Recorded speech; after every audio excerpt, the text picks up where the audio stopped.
Salut à tous, aujourd'hui on se retrouve pour l'épisode numéro 273 de l'After Zap Image. Avant de débuter, je vous incite à laisser des questions en commentaire pour la prochaine FAQ qui sera publiée ce week-end, soit samedi ou dimanche, plutôt dimanche je pense. Ça fait longtemps que j'ai pas fait des FAQ, je pense que ça va faire 1 mois et demi, peut-être même 2 mois. Donc j'espère que vous avez beaucoup de questions à me poser. Nous on débute avec une info tactique qui concerne Hoffenheim-Lyon, 3e journée de Ligue des Champions ce soir pour l'Olympique Lyonnais. D'après les informations d'OL TV, l'OL pourrait jouer ce soir avec un système un peu différent, un 3-5-2. Alors bon, Lyon n'a pas l'habitude de jouer en 3-5-2, c'est assez compliqué de maîtriser ce dispositif lorsque tu ne joues pas, lorsque tu n'as pas l'habitude de le pratiquer. Donc voilà, c'est des informations. On verra comment Lyon va jouer ce soir. On sait qu'il y a beaucoup d'absents défensivement.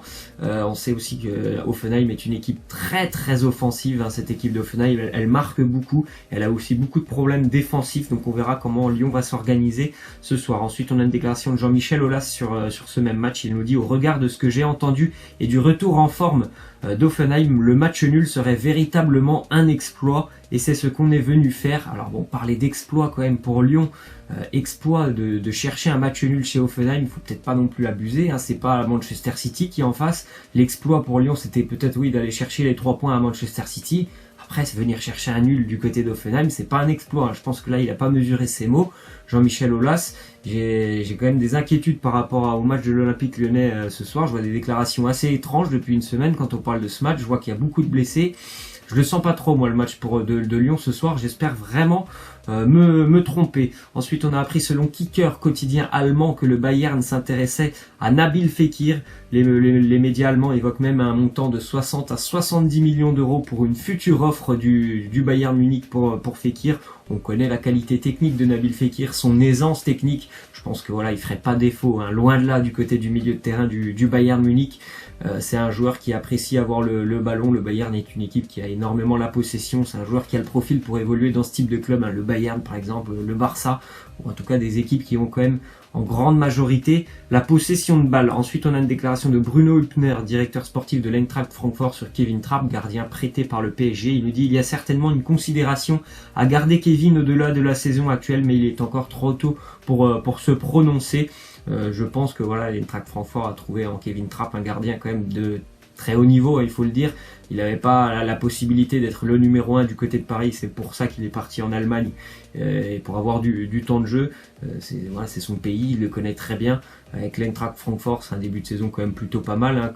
Ils ont eu les 2 premières journées, il me semble, assez compliquées, et depuis ça va plutôt pas mal pour Francfort. Donc on en reparlera certainement de Kevin Trapp qui pourrait continuer son aventure, mais on verra tout ça l'année prochaine. Ensuite, on a une statistique par rapport aux joueurs avec le plus haut ratio but passe par rapport au nombre de minutes jouées. On voit qu'il y a beaucoup de joueurs qui sont en Allemagne tout simplement, pas quoi les 3 premiers: Alcacer, Luka Jovic qui a marqué un quintuplé ce week-end, Jadon Sancho, 2 joueurs de Dortmund, donc on voit Kylian Mbappé et Moussa Diaby, 2 joueurs du PSG en 4e et 5e place.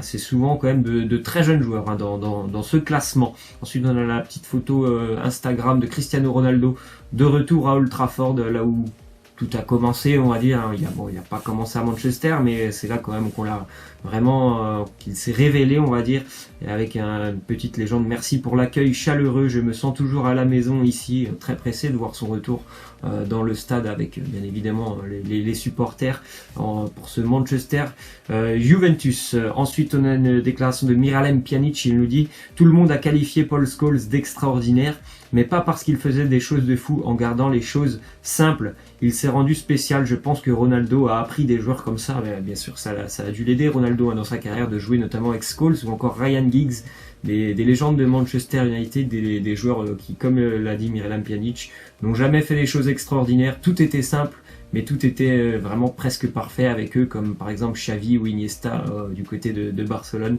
toujours dans la simplicité.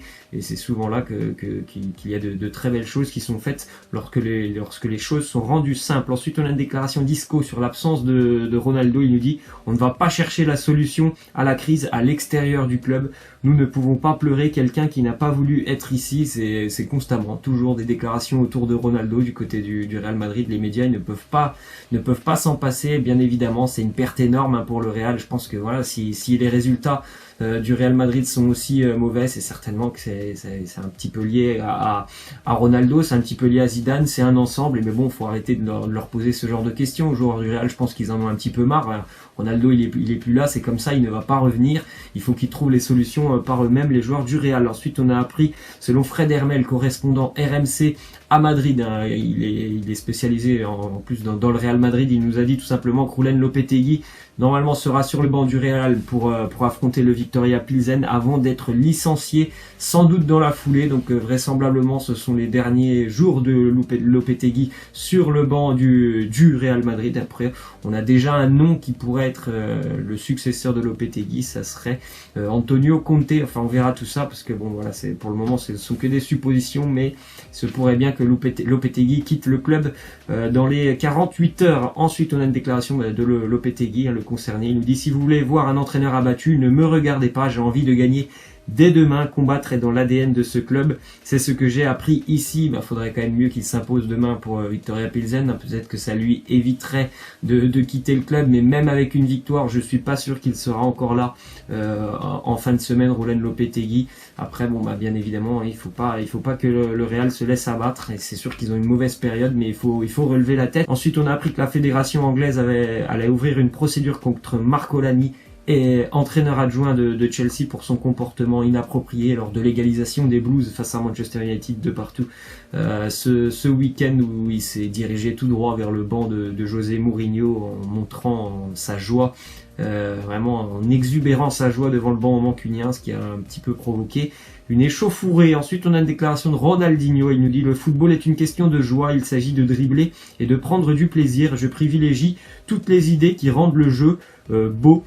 C'est une très belle déclaration de la part de Ronaldinho. Bien évidemment, on aime tous voir du beau jeu. Après, c'est sujet à la personne, c'est suivant ce que tu peux aimer. Moi, bien évidemment, j'aime bien en général voir des équipes pratiquer un football hyper offensif, mais je peux aussi aimer et apprécier par exemple ce qu'a fait l'équipe de France pendant la Coupe du Monde. J'apprécie énormément ce que fait l'Atlético de Madrid. Pourtant, il y a énormément de personnes qui aiment pas voir jouer l'Atlético. Moi, j'adore voir jouer l'Atlético. Quand je vois cette débauche d'énergie, j'aime beaucoup.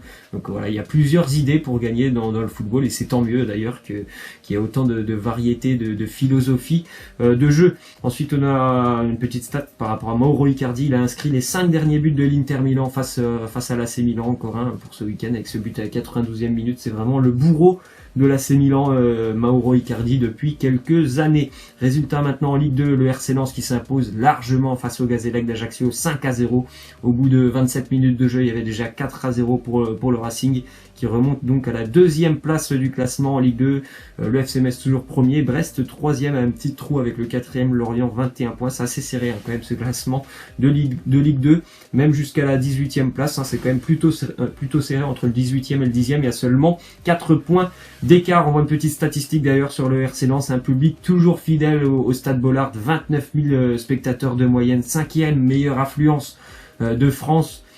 Pour un club de Ligue 2, c'est incroyable. C'est pour ça qu'on a envie, je pense que tout le monde a envie de revoir le Racing Club de Lens monter à la fin de la saison en Ligue 1, parce que voilà, ce public, cette équipe, cette ville mérite d'être en Ligue 1. Cette ville respire le football. Ensuite, on a une déclaration de Buffon sur la finale de la Coupe du Monde 2006. Il nous dit: l'expulsion de Zidane, je ne pense pas qu'on aurait gagné sans. À ce moment-là, nous étions en grande difficulté.